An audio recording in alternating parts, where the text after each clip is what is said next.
Oui, bonjour tout le monde. Bonjour, bonsoir. À 5h30, on ne sait plus juste ce qu'il faut dire, mais bon, je veux vous dire que j'ai un peu le cœur gros aujourd'hui.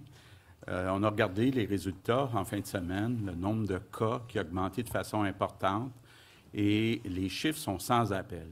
Donc, on doit prendre nos responsabilités, on doit prendre des décisions difficiles. Parce que ce qu'on voit pour l'instant, c'est une augmentation importante des cas, mais on peut penser que dans les prochaines semaines, ça va vouloir dire des augmentations importantes des hospitalisations et des décès. Donc, c'est critique, la situation est critique et on doit prendre des décisions, on doit mettre des nouvelles mesures maintenant. Donc, on a agi rapidement. Ça se peut qu'il y ait des petits ajustements qui soient faits au cours des prochains jours. On a essayé d'agir le plus rapidement possible dans l'intérêt de tous les Québécois. Donc, je vous annonce qu'à compter de jeudi, ou si vous préférez, mercredi soir à minuit, il y a 3 régions qui vont passer au rouge. Donc, on a la grande région de Montréal, ce qu'on appelle la communauté métropolitaine, donc la CMM. On a la capitale nationale, à l'exception de Portneuf et de Charlevoix. Puis on a toute la région de Chaudière-Appalaches. Donc, ces 3 régions vont passer à partir de mercredi soir, minuit, au rouge. On annonce aujourd'hui une série de mesures pour 28 jours, donc du 1er octobre au 28 octobre à minuit. Ces mesures, bon, d'abord, dans les maisons, on demande aux gens de s'en tenir aux personnes qui habitent à l'adresse en question. Ça veut dire quoi? Ça veut dire pas d'invités, pas d'invitation, on n'accepte pas d'invitation, on ne fait pas d'invitation. Les personnes qui sont dans les maisons, c'est des personnes qui habitent là, donc c'est plus facile aussi à vérifier. Sauf, on peut avoir une personne pour des raisons exceptionnelles. Je vous donne un exemple. Une personne âgée qui a besoin d'un proche ou d'une proche aidante pourra avoir un proche aidant ou une proche aidante. Je vous donne un autre exemple. Personne qui a besoin d'une gardienne pourra avoir une gardienne. Personne qui a besoin d'un plombier pourra avoir un plombier. Mais ce qui est important, c'est que ça sera seulement une personne à la fois. Dans les résidences personnes âgées, que ce soit les CHSLD, les RPA, les ressources intermédiaires, ça sera la même chose. Les résidents auront le droit à un ou une proche aidant, mais un seul à la fois. Ça peut être une personne différente d'une journée à l'autre, mais à la fois, pas plus qu'une personne. Toujours dans les zones rouges, donc dans nos 3 zones rouges, à compter de jeudi, tous les bars, casinos, restaurants, les salles à manger des restaurants vont être fermées. Ça veut dire que les restaurants vont pouvoir continuer à faire des livraisons, mais seulement des livraisons. Ce sera la même chose pour les salles de spectacle, les cinémas, les salles de réception, les musées, les bibliothèques. Donc, tout sera fermé pour 28 jours à compter de jeudi. Je veux tout de suite rassurer les propriétaires des restaurants, des salles de spectacle. On est déjà à travailler une formule pour aider financièrement, pour compenser les pertes des 28 prochains jours. Donc, on est en train de travailler là-dessus. Donc, on est très conscient que ça va être dur pour vous autres, mais on est en train de travailler sur des mesures qu'on va pouvoir annoncer. Bon, l'autre chose qui est importante aussi, c'est à l'extérieur. Bon, d'abord, à l'extérieur, tous les rassemblements à moins de 2 mètres vont être interdits. Puis, les manifestations, on va devoir porter un masque pour les manifestations. Donc, le masque va être obligatoire pour les manifestations. Pour les lieux de culte, entre autres, je pense aux funérailles. Évidemment, on veut que les mariages soient reportés.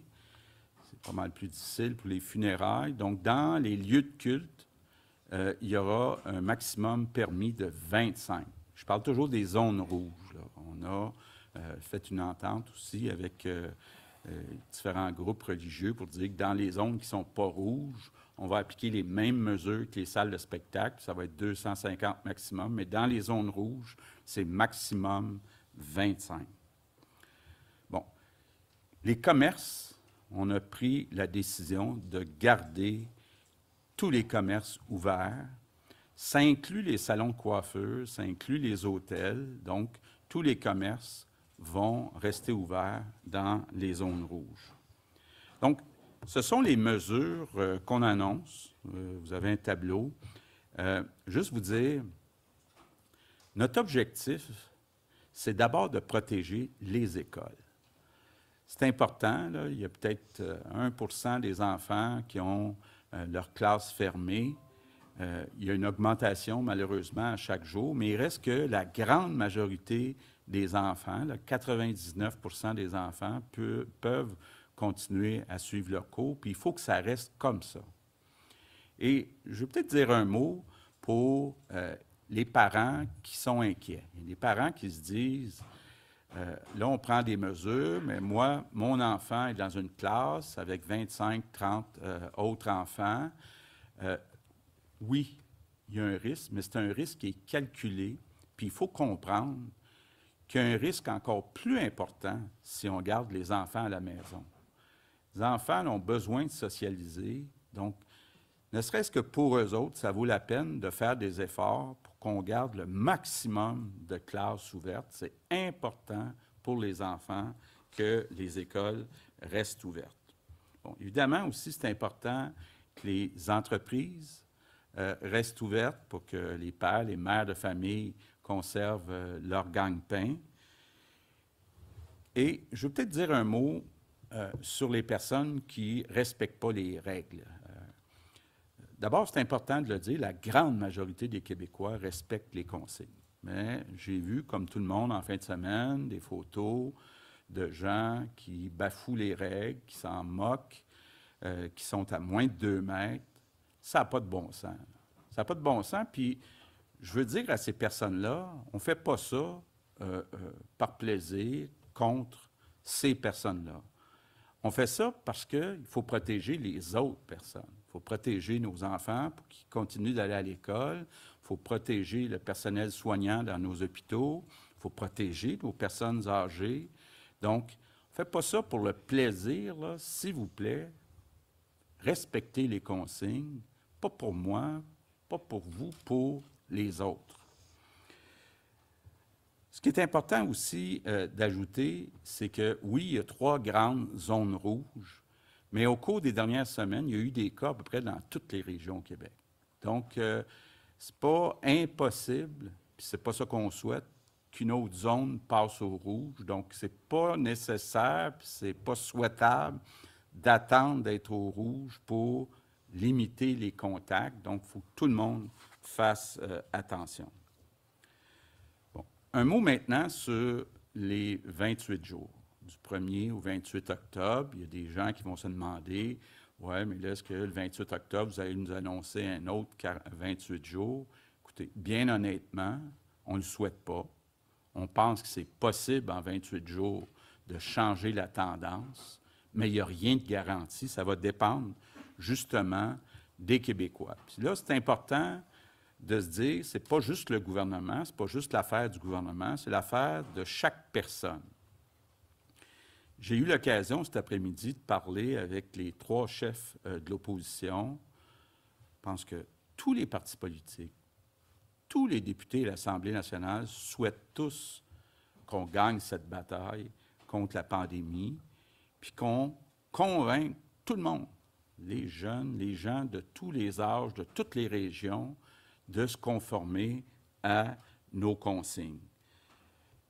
Évidemment, on est tous dans le même bateau et si on veut arriver à bon port, il faut tous travailler ensemble. Puis je comprends que les mesures sont difficiles.